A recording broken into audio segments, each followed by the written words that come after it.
So hello everyone, welcome to the next video. And in this video we will learn from crown rule that will end in 1947 with the independence of India. So last video में हमने पढ़ा कि 19 की 1600 से start होकर east India company 1857 तक rule करती है इंडिया में। और उसके बाद क्राउन जो है यानी कि ब्रिटिश क्राउन जो है वो डायरेक्ट क्या कर लेता है, वो डायरेक्ट अपना रूल जो है वो इस्टेब्लिश कर लेता है। ठीक है, so from here we will learn how British government ruled in India. So, first of all, there is the first act, that is Government of India Act. This act was very important from the perspective of all the previous acts which were presented by British government. सो इस act में क्या क्या important चीज़ें आई हैं वो हम सब यहाँ पर हम देखेंगे, और क्या नई चीज़ें इससे हमारे इंडियन कॉन्स्टिट्यूशन को मिली। सबसे पहले ये एक्ट था गुड गवर्नमेंट ऑफ इंडिया के लिए। This was the act for good government of India. ठीक है, और जो गवर्नर जनरल ऑफ बंगाल है, so you know the governor general of Bengal जो जी है, उसे अब क्या बना दिया गया, अब उसे बना दिया गया viceroy of India. So here you can see viceroy of India. So it ended the system of double government by abolishing board of control and court of director. जो बोर्ड ऑफ कंट्रोल और court of director का establishment हुआ था, किस act से हुआ था, आप सबको याद होगा। नहीं याद है तो you must learn that. I will not tell here why and how this BOC and COD came, and through which act. So I think you all know this, how this came. And now I am just moving further to the third point, that is it created a new office, Secretary of State for India, vested with complete authority. जिसे क्या हुआ था, मिला था complete authority मिली थी, and control over Indian administration. The secretary of state was a member of British cabinet and was responsible ultimately to British parliament. तो secretary of state को क्या बना दिया गया, एक नया ऑफिस बनाया गया इंडिया के लिए, और ये जो था वो रिस्पॉन्सिबल किसके लिए था, ब्रिटिश गवर्नमेंट के लिए। अल्टीमेटली ये जो वर्क जॉब कर रहा था, ये ब्रिटिश गवर्नमेंट के लिए जॉब कर रहा था। ठीक है, so now moving to the fourth point, and here we will see how it established a 15-member council of India to assist secretary of state and secretary of state for India. The council was an advisory body. ये क्या थी, एक advisory body थी. Let me erase it. So एक advisory body थी ये. The secretary of state was made the chairman of council. ठीक है, अब हम देखते हैं पांचवा पॉइंट। इसमें ये है, it constituted the secretary of state in council as a body corporate capable of suing and being sued in India and in England.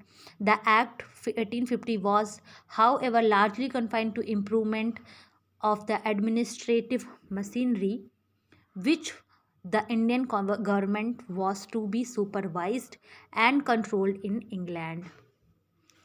सो इस एक्ट में, यानी कि 1850 एक्ट का जो 1858 का एक्ट था, जिसे हम गवर्नमेंट ऑफ इंडिया एक्ट कहते हैं, सो इस एक्ट में क्या हुआ, गवर्नर जनरल ऑफ इंडिया जो था उसे बना दिया गया, हमारा governor of general of India को बना दिया गया viceroy of India.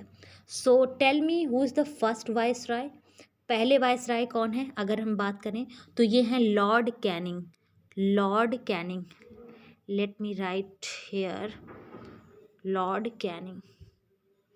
So he is Lord, I think it is not visible. Okay, I'm writing here. Canning. Okay, so Lord Canning की स्पेलिंग आप लोग लिखे LORD CANNING। सो Lord Canning जो थे वो हमारे थे viceroy of India, first viceroy. It ended double government, हमने बात किया सेकंड पॉइंट में कि इसने डबल गवर्नमेंट को एंड कर दिया, इट एंडेड डबल गवर्नमेंट। और हम ये देखते हैं कि जो नेक्स्ट इम्पॉर्टेंट पॉइंट ये है कि सेक्रेटरी ऑफ स्टेट का क्रिएशन हुआ, जो एक 15 मेंबर की एडवाइजरी बॉडी थी। ये याद रखिए कि एक 15 मेंबर की एडवाइजरी बॉडी थी, ठीक है। So moving to the next important act, that is Indian council act of 1867। 1867 का ये एक्ट है, इसमें क्या क्या इम्पोर्टेंट चीज़ें रही हैं हम उसके बारे में देखते हैं। So after the great revolt of 1857, सो ये एक इम्पॉर्टेंट एस यहाँ पर इसलिए भी है क्योंकि जो 1857 का रिवोल्यूशन हुआ उसके बाद जो ब्रिटिश गवर्नमेंट हुई थी वो क्या हुआ, वो necessity seeking corporation of Indian in the administration of their country. In pursuance of this policy of association, 3 acts were enacted: British Parliament Act 1861, 1892, 1909. The Indian Council Act of 1861 is an important landmark in the constitutional and political history of India. So 1861 के जो इस act में, इसमें क्या क्या important चीज़ें हैं, क्या क्या इसके फीचर हैं, हम इसके बारे में अभी बात करते हैं। So the first point is that Lord Canning appointed 3 Indians को उसने अपॉइंट किया। कौन कौन थे वो 3 Indian? So Raja of Banaras, the Maharaja of Patiala and sir Dinkar Rao. In 3 Indians को लॉर्ड कैनिंग ने अपॉइंट किया इन लेजिस्लेटिव काउंसिल, ठीक है। तो ये फर्स्ट टाइम ऐसा हुआ कि जो इंडियन थे, ये 3 इंडियंस, उन्हें लेजिस्लेटिव काउंसिल में क्या हुआ, अपॉइंट किया गया, ठीक है। तो ये द देन वायसराय, ये लाइन आप इम्पॉर्टेंट है, so mark it. So now moving to the second point में हम ये देखते हैं कि ये इनिशिएट इसने किया decentralisation. So it initiated the process of decentralisation का मतलब ये होता है कि हमने अभी तक ये बात देखी थी कि जैसे एक गवर्नमेंट है, सो वो गवर्नमेंट क्या करती है, अगर ये सेंट्रल अथॉरिटी है, take it like a central authority, ये क्या करती है, ये यहाँ से, ये इस सेंट्रल अथॉरिटी से, only from this central authority the power is divided, ठीक है, और ये कंट्रोल करती है। बट नाउ, अब यहाँ से क्या होगा, now there will be decentralisation, like यहाँ पे भी एक बॉडी होगी जो इन सभी जो ये नीचे हैं उन्हें कंट्रोल कर रही होगी। So there will be this like this, so decentralise कर देना। एक सेंट्रल एडमिनिस्ट्रेशन जो है वो ही कंट्रोल नहीं कर रहा होगा, बल्कि अलग अलग अथॉरिटीज़ होंगी, अलग अलग लोग होंगे जो कंट्रोल कर रहे होंगे, ठीक है। अब हम इसमें देखते हैं कि it empowered viceroy to issue ordinances. अगर हम बात करेंगे जो प्रेजेंट कॉन्स्टिट्यूशन है, प्रेजेंट कॉन्स्टिट्यूशन में ऑर्डिनेंस इशू करने का पावर किसके पास होता है, tell me. So the power of to issue ordinance is lies with president के पास होती है ये पावर, और किसके पास होती है, प्रेसिडेंट, और होती है हमारे गवर्नर के पास। गवर्नर और प्रेसिडेंट, 2 लोगों के पास ये पावर होती है। सो इन दोनों के पास ये पावर होती है। तो पहले ये पावर किसके पास थी, तो पहले जो ये पावर थी वो थी हमारे वायसराय के पास, ठीक है। तो हम इस एक्ट में बहुत ज़्यादा चीज़ें तो नहीं, हमने 3 ही चीज़ें देखी।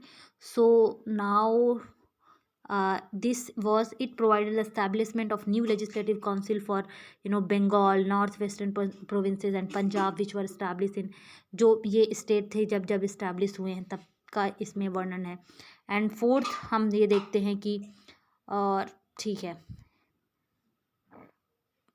ये है issue ordinances. So now moving to the next act which was Indian council act of 1892.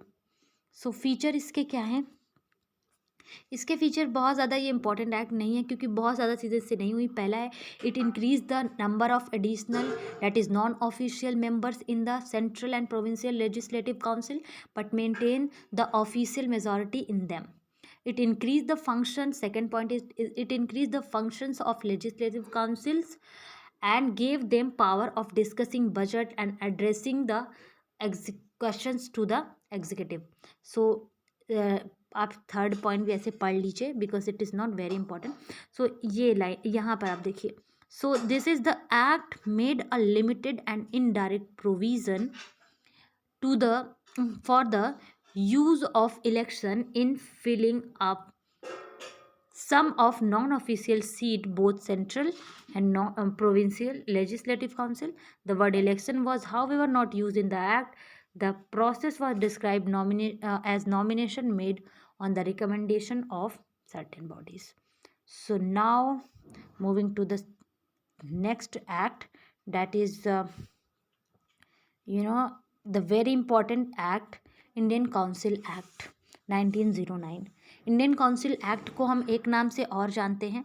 वो नाम क्या है? Can you remember what is the name?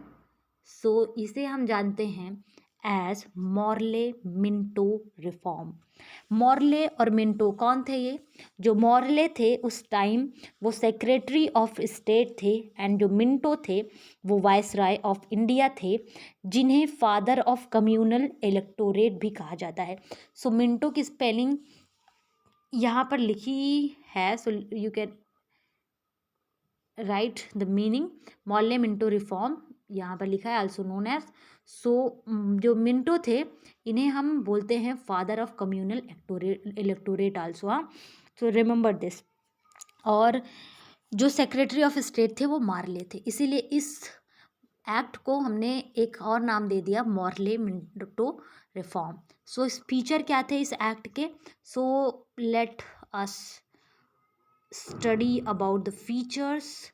So first feature was it considerably increased the size of legislative council both central and provincial. The number of member in the central legislative council was raised from 16 to 60. Okay, so remember this. The number of members in the provincial legislative council was not uniform. And the second point is it retained official majority in the central legislative council but allowed the provincial legislative council to have non-official majority. So इस act में जो important चीज़ें हैं मैं उन्हें बता दे रही हूँ बहुत अच्छे से. सो ये इसने क्या किया? Supplemented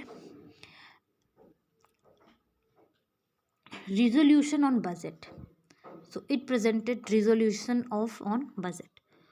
So the fourth point is it provided for the first time in the association of Indians with the executive council of the viceroy and governors.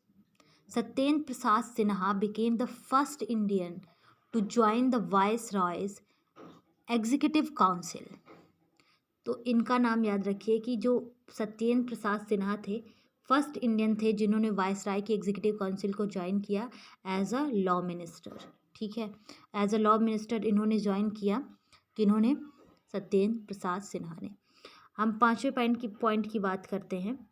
पाँचवा point, it introduced system of communal representation for Muslims bye accepting the concept of separate electorate. Separate electorate का concept जो है वो यहाँ से ही आता है. Separate electorate के फादर अभी मैंने बताया, नहीं सॉरी, वो कम्युनल रिप्रेजेंटेशन के थे. सो जो सेपरेट इलेक्टोरेट है वो मुस्लिम्स के लिए यहीं पर आता है. And under this the Muslim member were to be elected by only by Muslim voters. तो इसका क्या मतलब था कि जो जैसे मुस्लिम कोई लीडर है तो वो उसे वोट सिर्फ मुस्लिम ही देंगे, ठीक है, तो इसे हम बोलते हैं separate electorate for Muslim. Thus it was all about just dividing Indians. यहाँ पर देखिए इंडियन को मुस्लिम, हिंदू एंड अदर कास्ट में रिलीजन में डिवाइड करके ये क्या कर रहे थे, डिवाइड कर रहे थे इंडियंस को। Thus the act legalized communalism and lord Minto came to be known as father of communal electorate. So अभी मैंने यहाँ पे बोला भी था कि जो लॉर्ड मिंटो हैं वो उभर कर आए as a father of communal electorate, क्योंकि उन्होंने ही शुरू किया, उसने ही शुरू किया सबसे पहले। क्या शुरू किया? Separate electorate for Muslim. अब हम 6 पॉइंट की तरफ चलते हैं। 6 पॉइंट ये है, it also provided for the separate representation of presidency, corporations, chambers of commerce, universities and zamindars. So now moving to the most important, I mean it is not most important, but yeah, one of the most important act, that is Government of India Act 1919. So Government of India Act 1919 में हम देखेंगे कि कैसे इसमें कौन सी चीज़ें important हैं और कौन सी नहीं है। So government of India on August 20, 1917 the British government declared for the first time that the objective was the gradual introduction of responsible government in India. तो इसका मतलब क्या हुआ? ब्रिटिश ये कन्विंस कराना चाहते थे इंडियंस को कि हमारा जो यहाँ पे आने का पर्पज़ है वो सिर्फ़ और सिर्फ क्या करना है, सिर्फ़ और सिर्फ आपको एक रिस्पॉन्सिबल गवर्नमेंट प्रोवाइड करना है, उसके बाद हमारा यहाँ पर और कोई रूल नहीं है। सो जो गवर्नमेंट ऑफ इंडिया एक्ट 1919 है वॉज दस enacted which came into force in 1921। 1921 में ये क्या हुआ, फोर्स में आया, ऑल्दो इनेक्ट हुआ 1919 में। This act is also known as Montagu Chelmsford reform. ये एक्ट जो है उसे हम मॉन्टेग चेम्सफोर्ड रिफॉर्म के नाम से भी जानते हैं। सो जो कि क्या थे, Montagu was vice secretary of state and lord Chelmsford was viceroy of India. Okay, so let's move to the features. Feature क्या क्या थे इसके? So first feature was it relaxed the central control over the provinces by demarcating and separating the central and provincial subjects. इसने क्या किया, central और provincial subjects को क्या किया, डिमार्केट किया कि ये सेंट्रल हैं और वो प्रोविंशियल हैं। So here the central and provincial legislature were authorized to make laws on their respective list of subject. However, thus structure of government continued to be centralized and unitary. It further divided the provincial subjects into two parts. पहला एक जो था वो था transferred, और फिर उसके बाद जो दूसरा था उसे बोलते हैं रिजर्व्ड। तो एक था ट्रांसफर्ड और दूसरा था reserved. The transferred subjects were to be administered by governor with aid of minister and responsible to the legislative council. The reserved, जो reserved subjects थे उनका क्या था, जो reserved subjects थे on the other hand were to be administered by governor and his executive council without being responsible to legislative council. Legislative council के लिए ये रिस्पॉन्सिबल नहीं थे। तो सबसे बड़ी बात यहाँ पर रिमेंबर करने की ये है कि जो ट्रांसफर्ड सब्जेक्ट थे वो सिर्फ गवर्नर के द्वारा एडमिनिस्टर किए जा सकते थे with the aid of ministers की एड थी। लेकिन जो रिजर्व सब्जेक्ट था वो एडमिनिस्टर किया जा रहा था गवर्नर के through with his executive council, और ये रिस्पॉन्सिबल नहीं थी लेजिस्लेटिव काउंसिल के लिए। लेकिन जो ट्रांसफर्ड सब्जेक्ट्स थे जो सिर्फ गवर्नर कर रहा था एडमिनिस्टर, वो जो था उसके लिए रिस्पॉन्सिबल था एग्जीक्यूटिव काउंसिल के लिए। So this dual scheme of governance was known as dyarchy. Dyarchy के रूप में जाना जाता था गया ये, a term derive from Greek word di and archy which means double rule. So double rule हो ही रहा था ऑब्वियसली, क्योंकि यहाँ पर एक गवर्नर था जो with aid and advice of ministers, and दूसरी ओर था governor with executive council without being responsible to the legislative council. So yeah, let's move to the third point, which is third is it introduced for the first time bicameralism and direct election in the country. Thus the Indian Legislative Council was replaced by bicameral legislature consisting of upper house and a lower house. The majority of the members of both house were chosen by election. So जो हमारा अभी भी है present में Lok Sabha, Rajya Sabha, parliament, सो इसी का form है obviously, यहाँ से हम देख सकते हैं. सो या जो भी चीज़ें हुई, so it introduce for the first time bicameralism and direct election in the country. Thus the Indian Legislative Council was replaced by, so for the first time bicameralism and direct election introduced in India. India मतलब समझ रहे हैं ना, इस act के through upper house और lower house में divide हुआ. बाइकैमरलिज्म का मतलब यही होता है अपर हाउस लोअर हाउस, दो हाउस का होना. एंड काउंसिल ऑफ स्टेट था अपर हाउस और लेजिस्लेटिव असेंबली थी lower house. So here you can see जो काउंसिल ऑफ स्टेट है वो अपर हाउस है, लोअर हाउस है legislative assembly. So now moving to the fourth point, that is it required that the three, ठीक है, 3 जो member हैं, 6 member जो वायसराय की कमेटी में हैं, एग्जीक्यूटिव में है, काउंसिल में है, वो उनमें से 3 जो हैं वो क्या होंगे, भारतीय होंगे. तो 3 भारतीय होंगे, ये उसमें से इन्होंने एश्योर किया. Now moving to the fifth point, that is it extended the principle of, ठीक है, प्रिंसिपल कम्युनलिज्म जो है उसको एक्सटेंड कर दिया गया. इंडियन को भी, इंडियन क्रिश्चियन को भी, सिख्स को भी, and Anglo Indian and European को भी अलग से रिप्रेजेंटेशन मिलने लगा. So it was all about dividing Indians. So let's move to the fifth point हो गया, 6 पॉइंट पे चलते हैं, जिसमें हम देखते हैं it granted franchise to a limited number of people on the basis of property tax. जैसे अभी आप लोगों को वोटिंग राइट्स हैं, उस टाइम ऐसा नहीं था, सिर्फ उन्हीं लोगों को दिया जाता था जिनके पास प्रॉपर्टी है बहुत ज़्यादा, टैक्स जो देते हैं, और जिनके पास एजुकेशन बहुत ज़्यादा है उन्हीं को ही मिलता था. अदरवाइज जैसे फार्मर्स थे, इन सब का कोई रिप्रेजेंटेशन नहीं था. ठीक है, 7th देखते हैं, it created a new office of the high commissioner for India in London and transfer to him some of function hitherto performed by the Secretary of India, Secretary of State for India. So 8th, it provided for the establishment of a public service commission. Hence ये बहुत important है, आप सबको ये याद रखना चाहिए कि जो हमारा यूपीएससी है, सेंट्रल पब्लिक सर्विस कमीशन, जो यूपीएससी है वो इस्टेब्लिश हुआ किस एक्ट के थ्रू. सो 1919 एक्ट के थ्रू ये इस्टेब्लिश हुआ UPSC. So if it is asked in exam, then definitely you must answer. So now moving to the ninth one is that it separated for the first time provincial budget from the central budget and authorized the provincial legislature to act. So इसका मतलब यह है कि यहाँ पर जो पहले budget central budget ही आता था, उसी में सारा बजट रहता था सब सारी गवर्नमेंट के लिए, चाहे वो सेंट्रल हो लेजिस्लेटिव हो. लेकिन अब क्या हुआ, लेजिस्लेटिव जो असेंबलीज हैं उनके लिए अदर से बजट भी आने लगा. ठीक है, तो 9वां पॉइंट यही बोलता है कि सेंट्रल और लेजिस्लेचर्स को क्या हुआ, बजट अलग से मिलने लगा.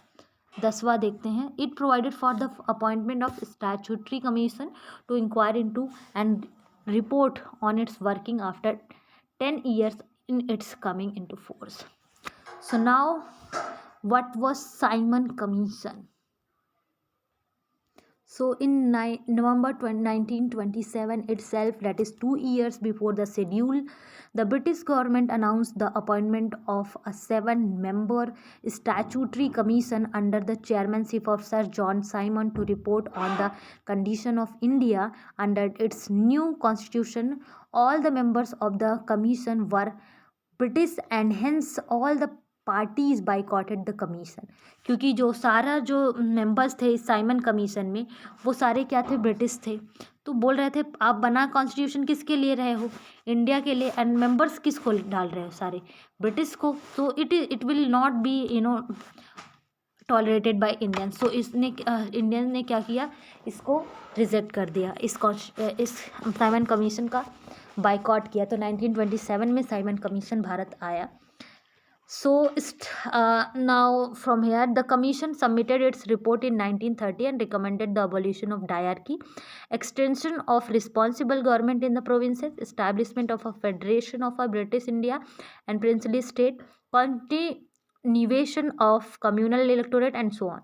To consider the proposal of the commission, the British government convened 3 round table conferences. 3 round table conference जो हुआ था उसके बारे में यहाँ बात हो रही है।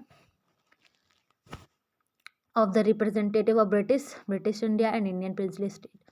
On the basis of these discussions, a white paper on constitutional reforms was prepared and submitted for the consideration of Joint Selection Committee of the British Parliament. The recommendation of this committee incorporated with certain changes in the Government of India Act 1935.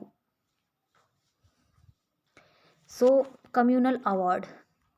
हम communal award देखते हैं, ये क्या है और क्यों हम इसे पढ़ रहे हैं। So let's see. सो इन अगस्त 1932 में क्या हुआ, अगस्त 1932 में Ramsay McDonald the British prime minister announced a scheme of representation of minorities which came to be known as the communal award. The award not only continued separate electorate for the Muslims, Sikhs, Indians, Christians, Anglo-Indians and Europeans, but also extended it to the depressed classes, scheduled castes. Gandhiji was distressed over this extension of the principle of communal representation to depressed classes and undertook fast unto death in Yerwada jail. So Yerwada jail में इन्होंने fast, क्योंकि ये क्या कर रहा था, divide कर रहा था। कम्युनल का मतलब ही है डिवीज़न। सो एक स्पेसिफिक जैसे SC ST को ये अवार्ड देना, सो ये सब यूरोपियन का स्ट्रैटेजी था, अलग करना गांधी जी के हिसाब से। इसलिए गांधी जी इसको क्या कर रहे थे, बाइकआउट कर रहे थे। But at the same time Ambedkar साहब वो इसका समर्थन कर रहे थे कि एटलीस्ट रामसे मैकडोनल्ड जो है उसकी वजह से हमारे कम्युनिटी को रिप्रेजेंटेशन तो मिल रहा है। So here Gandhi ji and Ambedkar differed. So at last there was an agreement between the leaders of Congress and depress classes, the agreement known as Poona pact. और उसके बाद इसी पर एग्रीमेंट हुआ जिसे पूना पैक्ट के नाम से हम जानते हैं। Hindu joint electorate and gave reserve seats to be depress classes. उसके बाद इसका रिजल्ट क्या हुआ कि रिजर्व क्लासेस को भी यहाँ पर रिप्रेजेंटेशन मिले। So now moving to the next important act, that is government of India act. इसके बारे में हम देखते हैं कि इसका इम्पोर्टेंस क्या है। सो ये एक्ट बहुत ही इंपॉर्टेंट है, माइलस्टोन साबित हुआ, क्योंकि आधे से ज़्यादा जो गवर्नमेंट ऑफ जो इंडियन गवर्नमेंट का रियल कॉन्स्टिट्यूशन है वो इसी एक्ट से कुछ इसके फीचर्स लिए गए हैं। सो 321 सेक्शंस हैं इसमें और 10 शेड्यूल्स हैं इस जो गवर्नमेंट ऑफ इंडिया एक्ट है इसमें।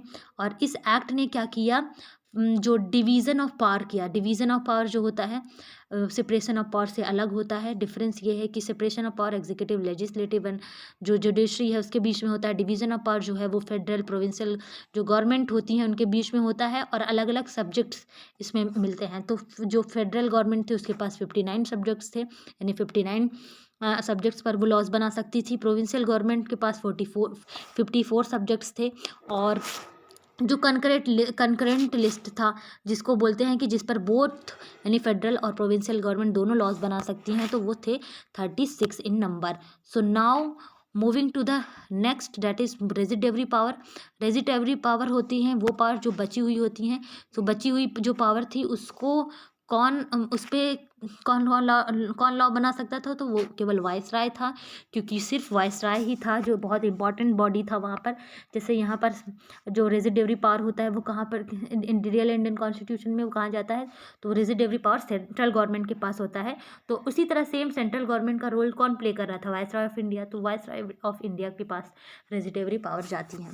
रेजिडेवरी पावर जो होती हैं वो बची हुई पावर होती हैं। जैसे 59 हमने दे दिया फेडरल को, 54 दे दिया हमने प्रोविंशियल को, और जो बचे हुए थे वो कंकरेंट में चले गए। उसके बाद भी जो बची हुई पावर आती हैं, जो फेडरल, प्रोविंशियल एंड कंकरेंट, इन सभी में नहीं आती, उन्हें हम रेजिडेवरी पावर कहते हैं। और उसके पर लॉ बनाने का अधिकार सिर्फ वाइसराय का था। सेकेंड हम देखते हैं, अबॉलिश करता है डायरकी को, प्रोविंसेस में इंट्रोड्यूस करता है प्रोविंशियल ऑटोनॉमी इसके प्लेस पर। और उसके बाद हम देखते हैं जो तीसरा पॉइंट है, हम वो देखते हैं,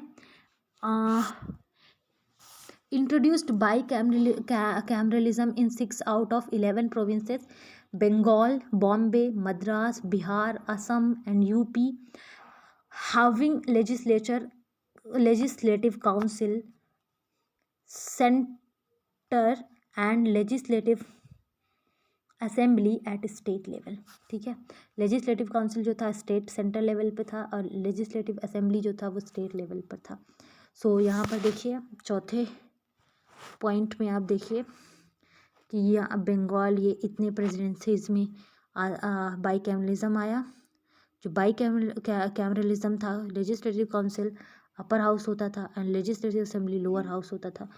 ठीक है, तो अब हम देखते हैं पांचवा पॉइंट जो आता है, it further extended principle of communal representation by providing depress class, जो शेड्यूल कास्ट थे और विमेन और लेबर, इन सबको अलग से अब रिप्रेजेंटेशन मिलने लगा। सो हमने अभी बात किया कि कैसे कम्युनल रिप्रेजेंटेशन जो लॉर्ड मिंटो के द्वारा आया था, अब वो कैसे बढ़ एक्सटेंड हो रहा है। Now moving to the next point, provided establishment not only of a federal public service commission but also a provincial service commission and joint public service commission for 2 or more provinces।